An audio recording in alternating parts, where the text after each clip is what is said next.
De retour sur notre plateau pour interviewer Edith Perrotte et Françoise Berkman. Alors Edith Perrotte, excusez-moi. Pour faire écho à ce reportage, vous siégez actuellement à la commission de dénomination des rues. Vous êtes engagée sur la question de l'égalité et des droits des femmes. Vous êtes l'aînée d'une famille de quatre enfants, avec 3 frères. Et c'est de là que vous avez voulu déconstruire une éducation très genrée. Et vous êtes maintenant mère de 4 enfants, 2 filles, 2 garçons, et comme vous aimez à le dire, une parité parfaite. Donc votre sujet de prédilection, c'est la représentation des femmes dans l'espace public. Pourquoi pensez-vous que la dénomination des noms des rues et des espaces publics serait la première étape pour légitimiser la réappropriation de l'espace public par les femmes?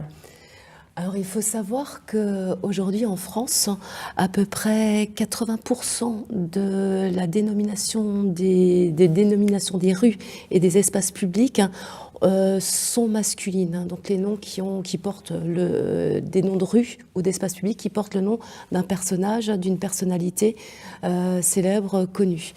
La féminisation du nom des rues est importante puisqu'elle légitimise la place de la femme dans l'espace public. Donc c'est une première étape. Elle est certes pas suffisante puisque les femmes, et on vient de le voir dans ce reportage, les femmes, soit elles sont écartées de l'espace public, soit elles sont agressées dans l'espace public.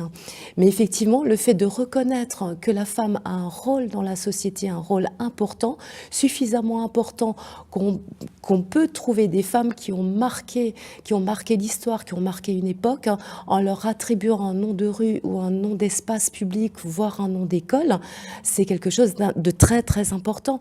Pendant très très longtemps, les seuls espaces, les seuls noms de femmes donnés à des écoles principalement, c'est Marie Curie. Il y a d'autres femmes.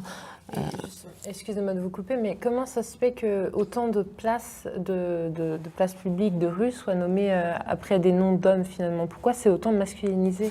Parce que nous sommes dans une société patriarcale, que notre société est pensée de manière masculine, elle est faite par les hommes et pour les hommes. Donc à partir de là, évidemment qu'il y a plus d'hommes qui se démarquent puisque les hommes ont accès au pouvoir et ont accès à des emplois hautement qualifiés. Donc effectivement, ils se démarquaient, ils ont eu l'occasion de se démarquer historiquement plus que les femmes. Donc c'est plus facile quand on commence à chercher le nom d'une rue, quel nom peut-on donner à telle rue, et beaucoup plus facile d'avoir une panoplie et de possibilités de noms masculins. Les femmes, c'est plus difficile, puisqu'elles sont moins nombreuses parce qu'elles n'ont pas eu accès aux mêmes avantages, finalement, que les hommes pendant très très longtemps, pendant trop longtemps.